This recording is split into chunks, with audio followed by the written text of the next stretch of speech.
سلام به شما هنرمندای عزیز، به گیلیا خوش اومدید.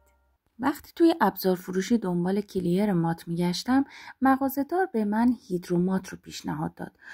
گفت به نسبت بقیه موادی که ما توی این زمینه داریم قوی‌تر ظاهر شده و تونسته مورد توجه عموم قرار بگیره.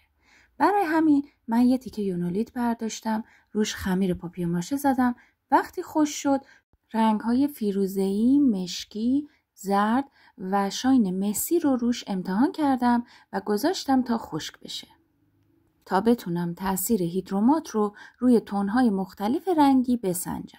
هیدروماتی که من خریدم این بود با مارک ساندورا. طبق دستورش اول باید به هم بزنیم، بعد با یه مقداری آب قاطیش کنیم، تقریبا نسبت 1:3 و بعد با قلمو روی رنگ‌های خشک شده بکشیم.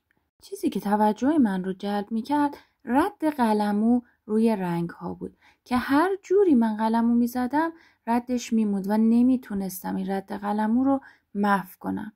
اول یکم مواد رو غلیظ‌تر کردم ببینم روی رد قلم تأثیری میذاره که دیدم بی تأثیر بود و بعد تصمیم گرفتم مقداری آبش رو یکم بیشتر کنم، شاید با رقیق شدن این اثر کمتر معلوم بشه، که اون هم بی تأثیر بود و در نهایت رد قلم همه جوره روی رنگ ها کاملا پیدا بود، چه روی رنگ روشنی مثل زرد و چه روی رنگ تیره‌ای مثل مشکی.